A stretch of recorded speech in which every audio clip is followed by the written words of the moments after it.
اعوذ باللہ من الشیطان الرجیم بسم اللہ الرحمن الرحیم۔ آغاز ہوتا ہے سورۃ النساء کا آیت نمبر 148 سے، اور پارہ نمبر 6 کا الحمدللہ آج ہمارا آغاز ہوا۔ اللہ تعالیٰ سے دعا ہے کہ اللہ تعالیٰ ہماری منزلوں کو آسان کرے اور ہم سب کو صحت کے ساتھ رکھے، تاکہ ہم اس قرآن کو اچھی طرح سے پڑھ اور سمجھ سکیں اور اس پر عمل کر سکیں۔ اللہ تعالیٰ ہمارے لیے پڑھنا، سیکھنا اور سمجھنا آسان کر دے۔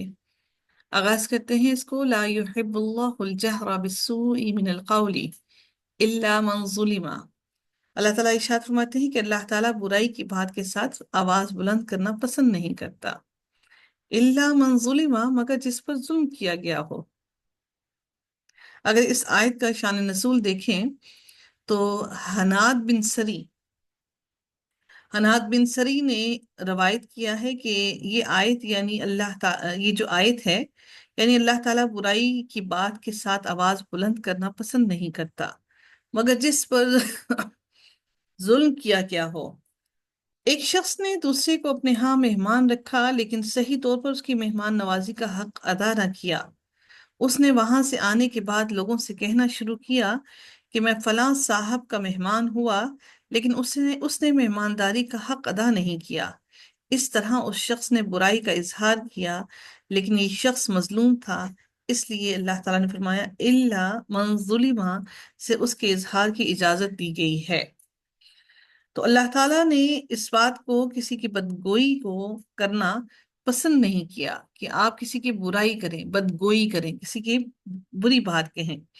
تو اللہ تعالیٰ یہاں پر وہی بات بیان کرتے ہیں، فرماتے ہیں کہ لا يحب اللہ الجہر بالسوء من القول، کہ اللہ تعالیٰ برائی کی بات کے ساتھ آواز بلند کرنا پسند نہیں کرتا، کہ آپ کسی کی برائی کو اس طرح سے سب کے سامنے بار بار کسی کی برائی کو سب کے سامنے نہ کرے دیں اور سب کو آپ سب کے آگے اس کی تشہیر نہ کریں۔ تو اللہ تعالیٰ نے یہاں پر اسی کا ذکر کیا ہے، اور یعنی بری بات، گالی گلوچ، بد زبانی، کسی پر عیب لگانا، جھوٹ، بہتان، کسی کو بد دعا دینا، غیبت کرنا، چغل خوری کرنا، اس میں یہ تمام کی تمام باتیں شامل ہو جاتی ہیں۔ میں نے بہت سی خواتین کو دیکھا ہے کہ بہت سی خواتین بہت عبادت گزار ہوتی ہیں، نمازیں، تہجد گزار، قرآن کی تلاوت کرنا، لیکن جب بات کسی کے کردار پر کیچڑ اچھالنے کی بات آتی ہے تو خواتین اس میں ہرگز پیچھے نہیں ہوتی ہیں، اور وہ پھر یہ نہیں دیکھتی ہیں کہ وہ کس پر کیا کیچڑ اچھال رہی ہیں۔ تو ان کی یہ اعمال، وہ اپنے سارے کے سارے اعمال کو غارت کر رہی ہیں۔ ان کو یہ سوچ لینا چاہیے، سمجھ لینا چاہیے کہ تہمت لگانا بہت بڑا گناہ ہے، اور اس کا جو اللہ تعالیٰ نے حکم دیا ہے، اگر وہ حدیں ہمارے ملک کے اندر لگنا شروع ہو جائیں تو یقین جانیے کہ کوئی بھی، ہر عورت اس حدود میں شامل ہو جائے۔ اگر وہ عورتوں پر حدیں لگنا شروع ہو جائیں تو شاید ہمارے معاشرے میں سے یہ گندگی، اور ہمارے معاشرے میں سے یہ جو ہمارے بہتان لگایا جاتا ہے، یہ سب ختم ہو جائے۔ تو اگر کسی چیز انسان کے اندر عیب موجود ہوتا ہے اور اس عیب کو آپ کسی دوسرے کو آگے پہنچاتے ہیں اور لوگوں کے اندر اس کی تشہیر کرتے ہیں، تو وہ آپ کا عیب آگے لوگوں کے اندر پہنچانا، لوگوں کو بتانا اس کے بارے میں، وہ غیبت میں شامل ہوتا ہے۔ لیکن اگر وہ عیب اس کے اندر موجود نہیں ہے تو وہ بہتان میں شامل ہوتا ہے۔ اللہ تعالیٰ نے ہمیں سختی سے منع کیا ہے کہ ہم کسی کی عیب جوئی کرتے ہوئے اپنی آوازوں کو بلند کریں اور اس کی تشہیر کریں۔ الا من ظلم، مگر وہ جو مظلوم ہو، جس پر ظلم کیا گیا ہو، جس پر کسی نے ظلم کیا، وہ اس صورت میں کہ اپنے ظلم کا مداوع کرنے کے لیے وہ کسی ایسے انسان سے بات کرے جو اس کی اصلاح کر سکے۔ اس کا مطلب یہ ہرگز نہیں ہے کہ آپ اس شخص سے بات نہ کریں اور باقی سارے جہان کو اس کے بارے میں بتاتے پھریں۔ ہاں، اس سے مراد یہ ہے کہ آپ اس کے بارے میں ڈسکس کریں جو اس کا وہ پرابلم سورٹ آؤٹ کر سکے، اس کے اندر سے وہ برائی دور کرنے میں اس کی مدد کر سکے۔ تو اللہ تعالیٰ نے یہاں پر واضح الفاظ میں فرمایا الا من ظلم، مگر جس پر ظلم کیا گیا ہو۔ ابن عباس فرماتے ہیں کہ اللہ تعالیٰ کسی پر بد دعا کرنے کو پسند نہیں فرماتا،